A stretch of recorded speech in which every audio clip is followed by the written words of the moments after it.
Hello guys, welcome back to timeless tradition. So ఏందక్క మళ్ళీ ఎక్కడికి వచ్చేసావు అని అనుకుంటున్నారా? ఇంకొక కొత్త గుడికి వచ్చేసాను. ఈ గుడి ఏదో ఊర్లలో ఎక్కడెక్కడో ఉండింది కాదు, ఇది పొలాల్లో ఉండింది. ఇది చుట్టూరా చూసారా మొగలి రేకుల చెట్టు. అది అంత పెద్ద మొగలి రేకుల చెట్టు చూడడం నేను ఇదే ఫస్ట్ టైము. అక్కడికి పోతే పాములు కూడా బుస్ అంటాయంట. సో మనం అంత ధైర్యం చేయలేదు, పక్కకు వచ్చేసాం.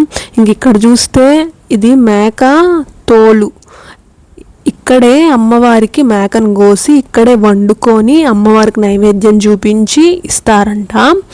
అది ఎవరైనా మొక్కుకున్నారనుకోండి, వాళ్ళకి అది తీరితే ఆ మొక్కు చెల్లించుకోవడానికి ఇక్కడికే వచ్చి పొయ్యిలు మంటేసుకొని అక్కడే మేకను చూపించి కోసి అక్కడే కర్రీ అవన్నీ ప్రిపేర్ చేసుకొని అందరిని పిలుచుకొని అక్కడే అన్నం పెట్టి ఆ తర్వాత ఎటోళ్ళు అటు వెళ్ళిపోతారు. అది సెకండరీ.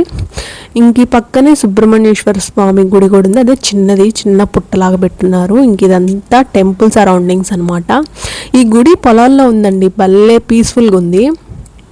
ఇంక ఇక్కడంతా వాహనము ఏవేవో ఉన్నాయి గుడికి సంబంధించినవి. ఇక్కడంతా వచ్చేసి ప్రతి సండే అంట ఇక్కడ అన్నదానం చేస్తారంట. మధ్యాహ్నం ఖచ్చితంగా ప్రతి సండే అన్నదానం చేస్తారు. అండ్ అమ్మవారి ఊరేగింపుకి ఇక్కడ పల్లకి కూడా ఉంది, అక్కడ అమ్మవారి విగ్రహం కూడా ఉంది. భలే ఉండింది అసలు. అక్కడ గాలి కొట్టడం కానీ పీస్ఫుల్గా. మేము ఆదివారం వెళ్ళలేదు, ఫ్రైడే వెళ్ళాము. అందుకని చెప్పేసి చాలా పీస్ఫుల్గా ఉండింది. అదే సండే కానీ వచ్చి ఉంటే మాత్రం చాలా అంటే చాలా రష్గా ఉంటుందంట. ఈ టెంపుల్కి ఒక్కొక్క స్టాచ్యూలు కట్టడము అవంతా డీటెయిల్డ్గా పెయింటింగ్ చేయడము చాలా బాగా అనిపించింది. అండ్ పక్కనే ఒక చెట్టు కూడా ఉంది, వేప చెట్టు. ఆ వేప చెట్టుకి అన్నీ కట్టేసి ఉన్నారు. అవన్నీ మొక్కులు తీర్చుకోవడానికేమో అని చెప్పారు.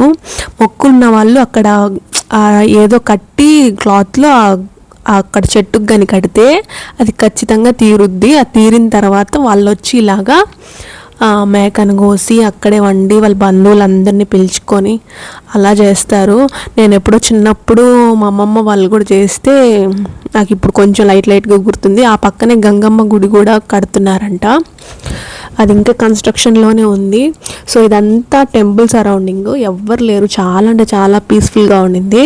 ఇంక ఇదంతా టెంపుల్ ముందు సైడ్, ఫ్రంట్ సైడ్ గేట్లతోనే అమ్మవారిని అలాగే వినాయకుడిని అలా గేట్లతోనే పెట్టేశారు. బాగుంది. చిన్న గుడి అయినా పీస్ఫుల్గా ఉంది, బట్ చాలా అంటే చాలా పవర్ఫుల్. ఇక్కడ అమ్మవారి వెపన్ అంట, ఈ వెపన్ కూడా పూజ చేస్తున్నారు. ఇంకట్లాగా లోపలికి వెళ్ళిపోతే మాత్రం అటు సైడ్ ఇటు సైడ్ మాత్రం ఏనుగున్నాయి. ఇంకట్టా లోపలికి వెళ్ళిపోయాను. ఇక్కడ వీళ్ళు కూడా దేవతలే కదా, అమ్మవారి పారిషద్దులో ఏదో అంటారు. సారీ, నోరు తిరగట్లేదు నాకు. నేను ఏదైనా తప్పుగా చెప్తుంటే నాకు కమెంట్లో చెప్పండి, నేను అది ఖచ్చితంగా రెక్టిఫై చేసుకుంటాను. లోపలికి వెళ్ళిపోయాను. ఇంకా అమ్మవారికి దండం పెట్టుకున్నా. ఫస్ట్ అయితే దీపం వెలిగిస్తాం కదా, దీపం వెలిగించుకొని తర్వాత అమ్మవారి గుడి చుట్టూరా తిరిగి ఒక 3 రౌండ్స్ తిరిగి ప్రదక్షిణాలు చేసిన తర్వాత వచ్చి కొబ్బరికాయ కొట్టాము.